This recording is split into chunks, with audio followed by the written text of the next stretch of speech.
வணக்கம். வணக்கம் தோழர். நடிகர் விஜய் அவர்கள் பிரச்சாரத்துக்கு வரவே மாட்டார் அப்படிங்கிற குரல்கள்லாம் எழும்பிட்டு இருந்தது. இப்போ இல்லை, இதான் பிரச்சாரத்துக்கு கிளம்பிட்டார் அப்படின்னு சொல்கிறாங்க. இந்த நிலையில் தவிக கட்சியினுடைய மூத்த நிர்வாகி செங்கோட்டையன் அவர்கள், அவர் பழம் தின்னு கொட்டை போட்டவர், அவர் இப்போ விஜய் அவர்களுக்கு நீங்கள் பாதுகாப்பு கொடுக்கணும் அப்படின்னு சொல்லி தேர்தல் ஆணையத்தை போய் அணுகி இருக்கிறாரு. இதை எப்படி பார்க்கறது? இது யாருமே வரலாற்றில் இந்த மாதிரியான விஷயங்களை செஞ்சுருக்காங்களா? இந்த கட்சியாவது இந்த முறையை கையில் எடுத்திருக்கா அப்படிங்கிறது தெரியலையே. இந்த எஸ்ஓபிங்கிறது திமுக அரசு கொண்டு வந்த ஒரு திட்டம்னு நினைச்சிட்டு இருக்காங்க இவனுங்க. அது நீதிமன்றம் போட்ட ஒரு விதி. அவங்க திமுக அரசு கொண்டு வந்த திட்டம், இது காப்பந்த அரசு வந்துருச்சுன்னா அந்த திட்டம் செயலிழந்து போயிடும், அப்ப நம்ம பர்மிஷனே வாங்க வேண்டாம் அப்படின்னு நினைச்சிட்டு இந்த வளர்ந்த ஒரு பைத்தியம் ஒருத்தர் சுத்திட்டு இருப்பார். ஒருத்தர் பைத்தியம் முடிச்சுட்டு ஆதவர்ஜினான்னு பேரு. தேர்தல் தேதி அறிவிச்ச உடனே சார், அடுத்த நாள் சார், எங்க வேணாலும் யார் வேணாலும் போலாம் சார், பர்மிஷன்லாம் கேட்கவே வேணாம் சார், யார்கிட்டையும் கேட்க வேணாம் சார், அதுக்கப்புறம் ஒவ்வொரு நாளும் உங்களுக்கு இருக்கு அப்படின்னு சொன்னாரு. தேர்தல் தேதி அறிவிச்சு இன்னையோட 10 நாள் ஆச்சு. விஜய் வரப்போற தேதி 13வது நாள்.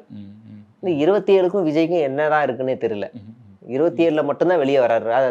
ஜோசியக்காரர் சொல்லிட்டான் போல, தம்பி நீ நல்லதோ கெட்டதோ காது குத்தோ இளவோ 27ஆம் தேதி போ அப்படின்னு சொல்லிட்டான். அந்த தேதி தான் ராசியான. எல்லா மாசமும் 27 மட்டும்தான் 7.5 இழுப்பாரு. இந்த மாசமும் அப்படி ஒரு கணக்கு இருக்கு. ஆமா, ஸ்டாம்படு 27. மக்களை திரும்ப கூப்பிட்டு பார்த்து 27ல செத்து போனாங்க. அப்ப நம்ம அந்த தேதியை மாத்திருவோம். மாநாடு 27 இப்படி எல்லாமே 27ல தான் வரும். இப்ப இந்த சுற்றுப்பயணமும் அதை ஒட்டி தான் வருதா? இவங்களுக்கு புரிய வைக்கல. நம்ம தேர்தல் தேதி அறிவிச்சிட்டா யார் வேணாலும் எப்படி வேணாலும் இஷ்டத்துக்கு பிரச்சாரம் பண்ணலாம்னு இவன் நினைச்சிட்டு இருக்கான். டேய், நீ சாதாரணமான ஒரு அரசோட தேர்தல் ஆணையம் அவங்க கண்ட்ரோலுக்கு வந்ததுக்கு அப்புறம் தான் உனக்கு நெருக்கடியே ஜாஸ்தி. ஆமா, நீ இனிமே எத்தனை பேர் போகணும், எப்ப போகணும், எந்த இடத்துக்கு போகணும், யார் யாரை கூட்டிட்டு போகணும், எவ்வளவு நேரம் இருக்கணும், இப்படி எல்லாமே இன்ச் பை இன்ச்சா நீ பர்மிஷன் வாங்கணும் ராஜா. இன்ச் பை அதுவே தெரியாம ஆதவர்ஜுனா நாங்க அறிவிச்சா போயிடுவோம் அப்படின்னாரு. விஜய் தினமும் பிரச்சாரம் பண்ற அளவுக்கெல்லாம் ஒரு அரசியல்வாதி கிடையாது. தினமும் பிரச்சாரம் பண்ணக்கூடிய ஒரு ஆளு கிடையாது. குறைஞ்சது 5 நாள் பண்ணிட்டாருன்னா அதிசயம். ஏன் ஒரு நாள் கண்டினியூஸா வெயில்ல நின்று பண்ணிட்டாலே பெரிய அதிசயம். இப்போ ஒரே நாள்ல 5 இடங்கள்ல ஒரே நாள் 5 இடம் எப்படி இருக்கும் அப்படின்னா, இங்க இருக்கிற எடப்பாடி பழனிசாமியோ சீமானோ இல்ல நாயனார் நாகேந்திரனோ முதலமைச்சரோ இல்ல திமுகவில் இருக்க அமைச்சர்களோ அதிமுக முன்னாள் அமைச்சர்களோ அவங்க பிரச்சாரத்துக்காக போகக்கூடிய வாகனங்கள் இருக்குல்ல, அந்த இது அதுல உச்சி வெயில்ல ஃபுல்லாவே போவாங்க, முழுக்க சுத்திக்கிட்டே இருப்பாங்க. குறைஞ்சபட்சம் ஒரு நாளைக்கு எனக்கு தெரிஞ்சு முதலமைச்சரே ஒரு 5 இடத்துக்கு மேல பேசிடுவார். 5 இடம் 6 இடத்துக்கு மேல பேசிடுவார். போயிட்டே இருப்பாங்க, கண்டினியூஸா போய்கிட்டே இருப்பாங்க. இவரு பஸ்லயே போக போறாராம் ஒரு நாள் முழுக்க. பெரம்பூர்ல அந்த அவ்வளவு பெரிய பஸ் அப்படி ஃப்ரீயா போற அளவுக்கான ஸ்பேஸே இல்லை. பெரம்பூர்ல தான் நான் படித்தேன், வியாசர்பாடி அம்பேத்கர் காலேஜ்ல தான் படித்தேன். அந்த வியாசர்பாடி அம்பேத்கர் காலேஜ் ரோட தவிர வேற எந்த தெருவுமே பெரிய விசாலமான தெருவே கிடையாது. எந்த தெருவும் கிடையாது. முதல்ல தெருவுக்குள்ள பஸ்ஸே போகாது. சுருக்கிடுவாங்க. ஒண்ணு பைக் பிரச்சாரம், இல்ல கார் பிரச்சாரம், இல்ல நடந்து போகணும். அந்த பஸ்ல எல்லாம் போக முடியாது. இப்ப இவங்க பஸ்ஸுக்கு பர்மிஷன் கொடு அப்படின்னு கேட்பாங்க. பஸ் போகாது. அது மட்டும் இல்லாம எங்க தலைவரை சுத்தி ஒரு பெரிய போலீஸ் பாதுகாப்பு இருக்கணும், எங்க தலைவர் பெரிய இவரு மேலே ஏறிடுவாங்க, பாதுகாப்பு இல்லை அப்படின்னு கேட்பாங்க. தேர்தல் ஆணையம் என்ன செய்யும்னா, இல்லை அதெல்லாம் கொடுக்க முடியாது, தேர்தல்னு வந்துட்டா எல்லா தலைவர்களுக்கும் ஒண்ணுதான். இன்னைக்கு நீ கேட்ப, நாளைக்கு அவன் கேட்பான், நாளை கழிச்சு அவன் கேட்பான். நாங்க தேர்தல் ஆணையம்னு செலவு பண்றதுக்கு நாங்களும் கணக்கு காட்டணும்ல. இந்த தேர்தல்ல இவ்வளவு செலவாயிருக்கு நாங்களும் கணக்கு காட்டணும்ல. அந்த கணக்குலாம் உனக்கேவா செலவு பண்ண முடியும்? அப்படியெல்லாம் கொடுக்க முடியாதுன்னு சொல்லிடும் தேர்தல் ஆணையம். இல்ல, இவரு செங்கோட்டையனுக்கு தெரியுமே, தெரியும். எனக்கு தெரியும். மூத்த அரசியல்வாதி வச்சு பண்ணா யாரும் யோசிக்க மாட்டாங்கன்ற ஒரு பித்தலாட்டத்தான. கீழே இருக்க வேணா பண்ணா சிரிப்பான்ல, இவ்வளவு பெரிய ஆளே பண்றாருன்னா பெரிய விஷயம் நம்மளையே மாத்த வைக்கல. அதான் போயிட்டு பர்மிஷன் இல்லைன்ற உடனே என்ன செய்வாங்கன்னா, தேர்தல் ஆணையம் பர்மிஷன் கொடுக்கல, அதனால எங்க அண்ணன் பிரச்சாரம் பண்ணல. திமுகவின் கைக்கூலி தான் தேர்தல் ஆணையம், பாஜக திமுக தேர்தல் ஆணையம் எல்லாம் ஒண்ணு அப்படின்னு இவங்க வந்து கிளப்பி விடுவானுங்க. அது நடக்க தான் போகுது. இப்போ வந்து இவங்க பர்மிஷன் கேட்பாங்க. அந்த பர்மிஷன்ல எப்படிலாம் இருக்கும்னா, எங்க தலைவர் வந்து ஒரே நாள்ல 4 மாவட்டம் போவாரு, அப்போ போலீஸ் பாதுகாப்பு முழுக்க வேணும் அப்படின்னு முழுக்க இப்படிலாம் கேட்பாங்க. இவரை மட்டும் தான் பார்த்துட்டு இருக்கணும் இங்க இருக்கக்கூடிய காவல்துறை எல்லாம். தேர்தல் தேதி நேரங்கள்ல போலீஸ் என்ன பண்ணும் அப்படின்னா, பாதுகாப்பு கொடுக்காது, அரசியல்வாதிகள் என்ன செய்யறாங்க நோட்டை விடும். அதான் இவன் பாதுகாப்பு கேட்கறான். இல்ல இல்ல, பொதுவா விஜயனுடைய கூட்டத்துக்கு வரக்கூடிய மக்களுக்கு தான் பாதுகாப்பு கொடுக்கும். ஏன்னா அங்க வாரம் தான் செத்து போறான். இப்போ தலைகீழா இவங்க கேட்கறாங்க பாதுகாப்பு கொடுன்னு. எதுக்கு பாதுகாப்பு கொடுக்கணும்? நீ ஓட்டு கேட்க தானே வர, ஓட்டு கேட்க வரவங்கள யார்கிட்ட இருந்து பாதுகாப்பு கேட்கற? தொண்டர்கள். இது தேர்தல் நேரம். எப்படியும் திமுகவோ அதிமுகவோ பாஜகவோ உன் மேல வந்து எந்த தாக்குதலும் நடத்தாது. நடத்தினா அவங்களுக்கு பேக் ஃபயர். எந்த தொகுதியில இருந்து யார் நடத்துறாங்கன்னு ஈஸியா கண்டுபிடிச்சிடலாம். யார்கிட்ட இருந்து நீ பர்மிஷன் கேட்கற? யார்கிட்ட இருந்து உன்னை பாதுகாக்க? இன்னொன்னு, இப்ப தலைவர்கள் வரும்போது வந்து கூட்டம் வரணும், நம்மள பார்க்க ஆள் வரட்டும் அப்படின்னு சொல்லிதான். ஒருவேளை ஆள் இல்லைன்னு தான் போலீஸே கூட கூப்பிட்டுக்கிறான்னு நினைக்கிறேன். இருக்கும் தோலை, அப்படிதான் இருக்கும். ஏன்னா இப்போ வந்து இவங்க கூட்டத்துல வந்து பாதி பேர் பாத்தீங்கன்னா எல்லாரும் 15,000 20,000 சம்பளத்துக்கு இவங்க எடுத்த சர்வே 20,000 இருந்து 25,000 அதிகபட்சமான சம்பளமா இவங்க 35,000 ரூபாய் சம்பாதிக்கிறாங்க இந்த கூட்டத்துல. இப்ப என்ன சிக்கல்னா, ஒரு நாள் இவங்களுக்கு கேஷுவல் லீவ் இருக்கு, 2வது நாள் லாஸ் ஆஃப் பே. அப்ப இவனை ஒரு நாள் தான் நம்ம பிரச்சாரத்துக்கு பயன்படுத்த முடியும். அது எந்த நாள் அப்படின்னு வைக்கும்போது இவன் சனிக்கிழமை இவனை கேஷுவல் லீவ் போட வைப்போம். அப்ப ஞாயிற்றுக்கிழமை ஆட்டோமேட்டிக் லீவ் வந்துடும்.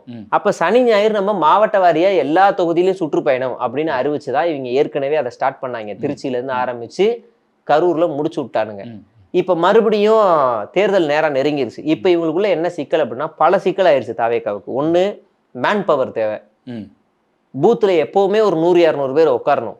திமுகவுக்கு 1000-2000 பேர் உட்கார்றான், அதிமுகவுக்கும் உட்கார்றான், நமக்கு உட்கார்றதுக்கு ஆள் இல்லையே. அப்ப நாம வந்து உட்கார வைக்கணும். அது 1 மாசம் உட்கார வைக்கணும், 1.5 மாசம் உட்கார வைக்கணும். ஓட் போலிங் போடுறோம்ல, போட்டதுக்கு அப்புறம் ஒரு 10 நாளும் மறுபடியும் உட்கார வைக்கணும். இன்னொன்னு, காரியாலய வேலைகள், அடிப்படையான வேலைகள் நிறைய இருக்கு. அந்த வேலைகளுக்கெல்லாம் ஆள் வேணும்.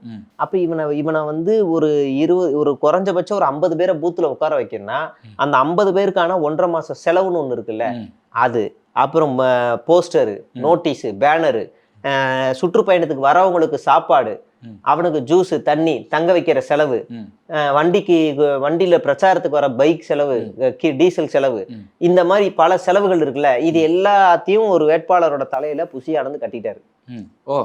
நீ தான் பண்ணணும், பண்ணிக்க, அவ்வளவுதான் அப்படின்னு. அந்தந்த தொகுதியில் உள்ள எல்லாரும் நீ தான் பண்ணணும். அது இல்லாம கட்சிக்கு ஒரு கோடி 2 கோடி கொடுத்துடணும்.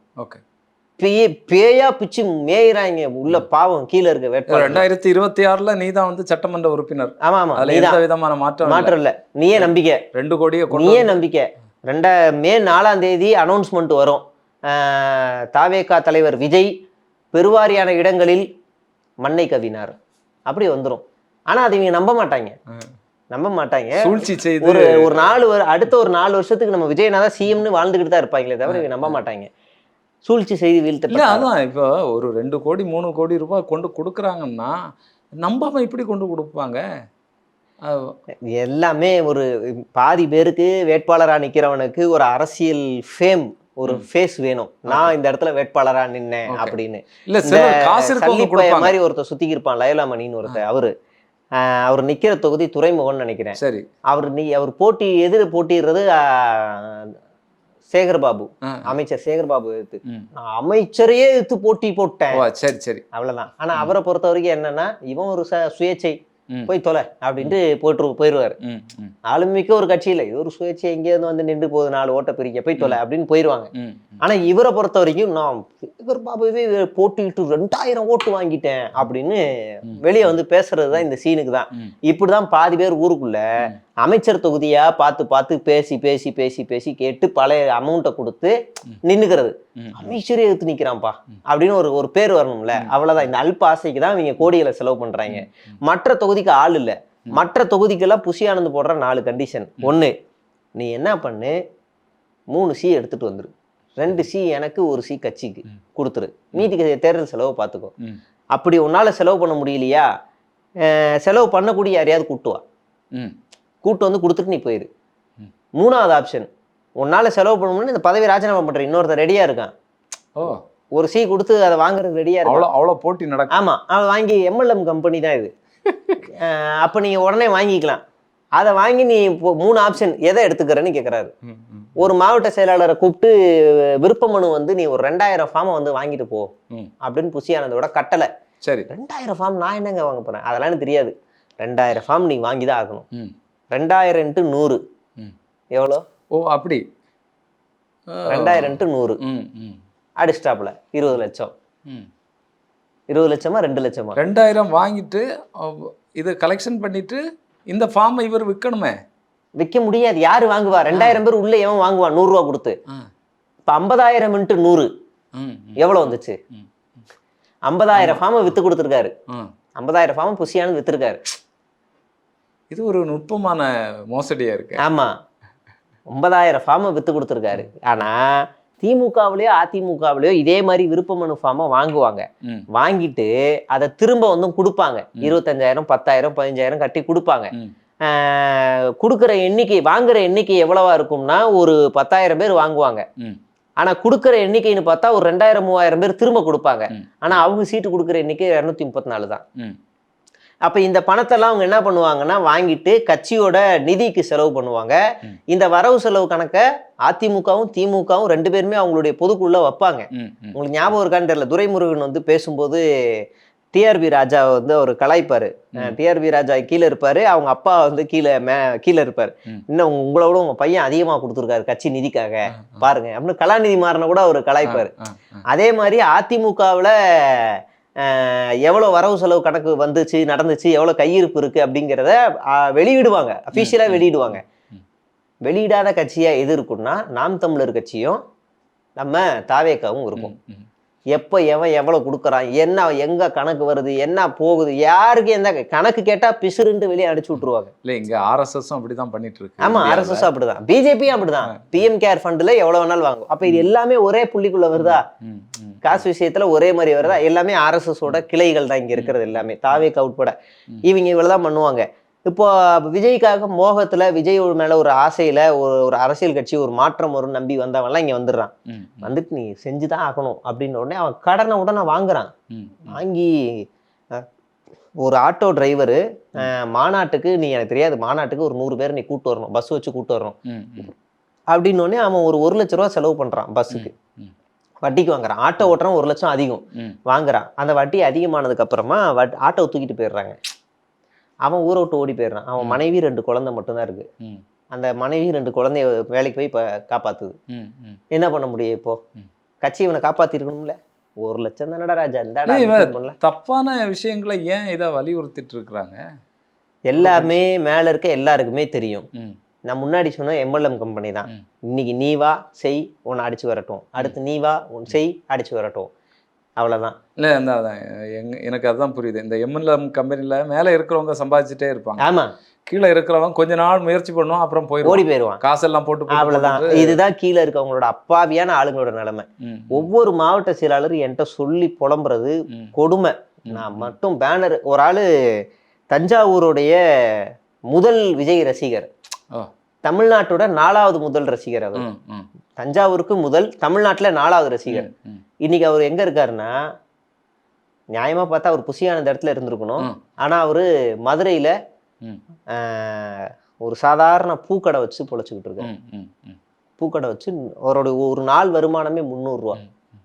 இல்ல போஸ்டர் ஓட்டுனவங்களுக்கு தான் இங்க வந்து பதவி கொடுப்போம். கட்சி காலவாரி விட்டுருச்சு. கட்சி காலவாரி விட்டு அவர் வந்து பேனருக்கு மட்டும் 40 லட்சம் 50 லட்சம் அந்த காலத்துல இருந்தே போஸ்ட் ஓட்டுறது, கொடி அடிக்கிறது, இப்படி செஞ்சு செஞ்சு செஞ்சு செஞ்சு புசியானது உள்ள வந்த உடனே அடிச்சு விரட்டி இன்னைக்கு 300 ரூபாய்க்கு மதுரையில பூ வித்துக்கிட்டு இருக்காரு. தஞ்சாவூர்ல இருக்கவரு கல்யாணம் ஆகி மதுரையில செட்டில் ஆகி பூ வித்துக்கிட்டு இருக்காரு. அவர் சொல்றது கேட்க அழுகையே வருது, பாவமா இருக்கு பாக்குறதுக்கு. இன்னொருத்தர் இன்னொரு மாவட்டத்துல இருக்காரு. அவரு எப்படி சொல்றதுன்னா, SAC மூலியமா அவரு விஜய்க்கு வந்து பழக்கம். SACயோட ஃபேன் அவங்க பரம்பரையாவே SAC இது அவங்க அப்பா அப்படியே வராங்க. இவரு பையன் வந்துட்டாரு, நம்ம பையனுக்காக இருப்போம்னு இவர் பையன் கூடவே இருந்தவர். ஓ இவனே எஸ்ஐசி திரைப்படங்கள் இயக்கும் போதே அவருக்கு ரசிகர் அவர் ரசிகரா இருந்தவர். ம் அப்படியே வந்தவர் இன்னைக்கு பையனும் கையை கால வரி விட்டா அப்பாவும் செயலிழந்து போயிட்டாருன்னு விரத்தியில உட்காந்துருக்காரு. அவருக்கு கடன் மட்டும் 2 கோடி. ம் ம் கடன் மட்டும் 2 கோடி. ம். அவ்வளவு இருக்கு. ம். இப்படி தாவேகா விஜய் நம்பின எல்லா பாதி பேர் நடுரோட்ல நிக்கிறான். அந்த லிஸ்ட் பெருசா இருக்குது. ம் பாதி பேர் நடுரோட்ல இருக்கான். புதுசா வந்த எல்லா அக்யூஸ்டு, கொலை கேஸு, கொள்ளை கேஸு, கட்ட பஞ்சாயத்து கேஸு, அடிதடி கேஸு, இப்படி பல கேஸ்ல இருக்கவெல்லாம் இருக்கான். திருச்சியில ஒரு மாவட்ட செயலாளருக்கு பதவி கொடுக்க வேண்டியது. ம் அவன் மேல கிரிமினல் கேஸ் இருக்கு. டக்குன்னு என்ன பண்ணிட்டான்னா அவங்க அம்மாவுக்கு பதவி வாங்கி கொடுத்துட்டான். ஆ. அவங்க அம்மாவுக்கு உண்மை. ஆ. இப்ப கரண்ட்ல இருக்கிற திருச்சி மாவட்ட செயலாளர் வந்து ஒரு பெண் அவங்க அம்மாவுக்கு பதவி வாங்கி கொடுத்துட்டான். ஆ. பெண்ணுக்கு வாய்ப்பு கொடுத்துட்டான்னு எல்லாம் பார்க்க கூடாது. அவன் பையன் அக்யூஸ்டு, கேள்வி கேட்பாங்கன்னு பையன் அம்மாவுக்கு மாத்தி விட்டான். சரி சரி. இப்படிதான் கட்சி இருக்கு. பாதி பேர் பொழைக்கிறதுக்காக, தன்னை காப்பாத்திக்கிறதுக்காக, வழக்குல இருந்து தப்பிக்க வைக்கிறதுக்காக இந்த கட்சி யூஸ் பண்ணிக்கிறான். இன்னும் சில பேர் இதுக்கு வந்து நம்ம ஒரு எம்எல்எம் ஆக்கி நம்ம மாவட்ட அளவுல ஒரு எம்எல்எம் கம்பெனி மாதிரி ஹெட்டா இருந்து சம்பாரிச்சிடலாம்னு நினைக்கிறான். மீதி சில பேர்லாம் விஜய் அண்ணா வந்தா எல்லாத்தையும் ஒழிச்சிருவாருன்னு நம்பி நம்பி நம்பி நம்பி கடங்காரனாகி நாசமா போயிருக்கிறான். இந்த 3 செக்டார் தான் இருக்கு. இதுல எல்லாம் ஃபெலிக்ஸ் எல்லாம் வருவார். இதுல தான் மீது வழக்கை வந்து காப்பாத்திக்கிறதுக்காகத்தான் தாவேகாவை பயன்படுத்துறாரே தவிர தாவேகாவோட கொள்கை பிடிச்சி தாவேகாவுடைய சித்தாந்தம் பிடிச்செல்லாம் அவர் ஒண்ணும் கிடையாது. ஒரு கட்சியில இருந்தாச்சுன்னா அது நமக்கு பலம். ஆமா, நம்ம பேர்ல வழக்கு பத்திரிகையாளர் கைதுன்னு வருமா, தாவேகா நிர்வாகியை திமுக அரசு முடக்குகிறதுன்னு வருமா, அவ்வளவுதான் மேட்டர். இதுக்குதான் அவர் வந்து அங்க போய் நிக்கிறாரு. அவருக்கு தெரியும் ஏற்கனவே கரூர் விஷயத்துல திமுக வந்து விஜய பாதுகாத்துட்டு இருக்கு அப்படிங்கிற ஒரு பேச்சு இருக்கு. ஆமா, விஜயே பாதுகாக்கிறாங்கன்னா நம்மள பாதுகாக்க மாட்டாங்களா அப்படிங்கிற ஒரு பார்வை கூட இருக்கும். அப்படி இருக்கும். அப்படிதான் தொடர். இது எல்லாமே இப்படிதான் செட் பண்ணி வச்சிருக்கானுங்க. இந்த பிரச்சாரத்துக்கெல்லாம் விஜய் வந்து போறதுக்கான வாய்ப்புகள்லாம் ரொம்ப கம்மி. அவங்க கேட்டிருக்க பாதுகாப்போட எண்ணிக்கையெல்லாம் பெருசு. கிட்டத்தட்ட பிஎம் ரேஞ்சுக்கு பாதுகாப்பு கேட்கறாங்க.